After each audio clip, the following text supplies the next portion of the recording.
Today I'm going to talk to you about Ellen Swallow, the woman that founded ecology. It will be International Women's Day on the 8th of March. This day is dedicated to celebrating all women in all their diversities, regardless of faith, race, ethnicity, gender, sexual identity, or disability.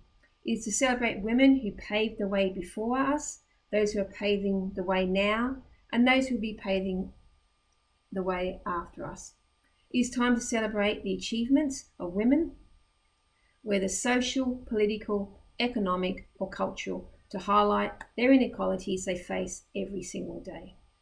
So today I want to talk to you about one particular pioneer who paved the way in science in the 1800s. Her name was Ellen Swallow Richards.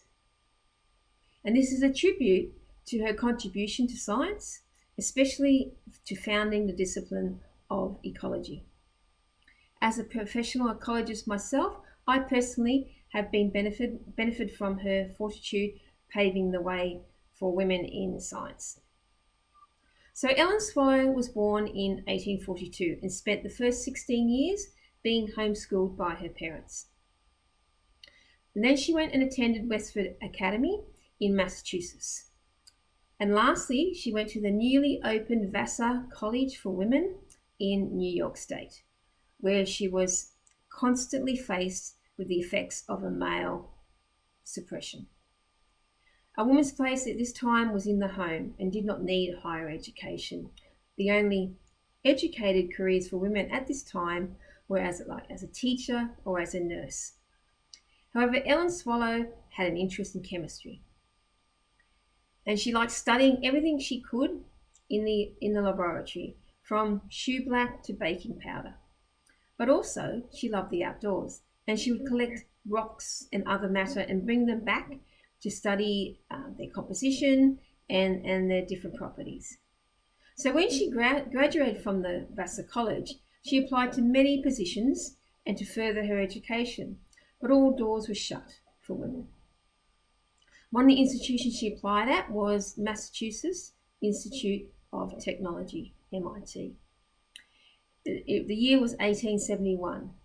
So after much deliberation and debate, MIT admitted Ellen Swallow as their first female student without charge, as she was basically an experiment, and that could be dropped without any obligation if it didn't go right. So Ellen Swallow was their very first woman to also receive a degree at MIT, and one of the very first women chemists in the United States, if not the world. She also received a master's degree from the Vassar College for submitting a thesis on the detailed analysis of iron ore. But she wanted to earn a doctorate. This was not going to happen because this was a male-dominated society in academia, and they weren't going to let women in. So Ellen Swallow ended up working for MIT for 12 years, unpaid, as an assistant instructor in the laboratories, including starting a women's laboratory, while continuing to study the composition of objects, including the analysis of food, water, and sewage samples. She ended up marrying Robert Richards, who was the chair of MIT Mining Engineering Department. He was actually a former adversary to women's education, but he changed his mind after meeting Ellen. He became her avid supporter of her work. They ended up having no children together, and Ellen Swallow Richards died in 1911. Interestingly, in 1910, the year before her death, she did receive an honorary Doctor of Science from the Smith College, which is one of a group of elite colleges in northeastern United States that opened in 1875. So what was her contribution to science?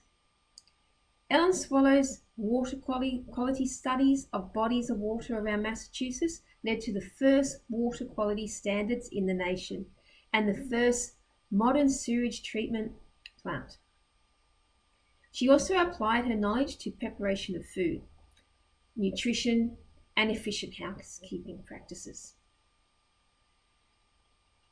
She campaigned for the new discipline of home economics and became the first president for the American Home Economics Association.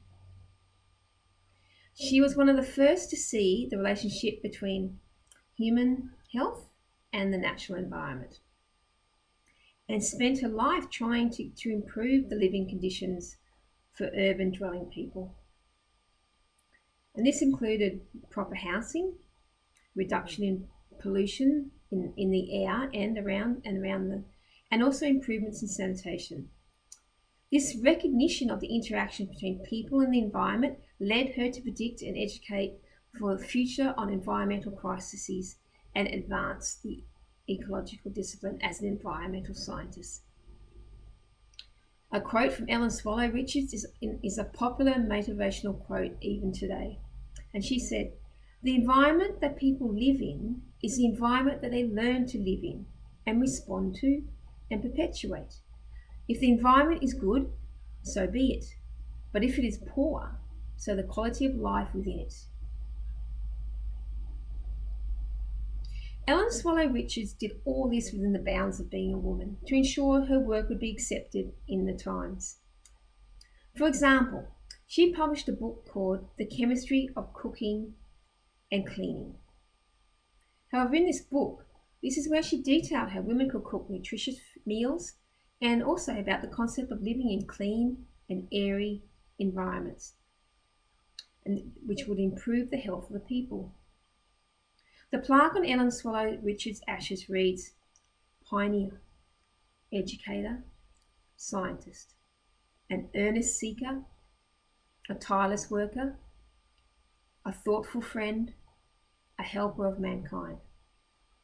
A pleasing tribute to a remarkable woman, but nowhere does it speak of her lifelong advocacy for women's education, of her brilliance in improving the living conditions for people living in cities, of her recognition of how human health is so interrelated with the natural environment. So in this current time of significant biodiversity loss and climate change effects, how one virus pandemic has brought the world to a standstill, we need to take heed of her lessons and the other pioneers.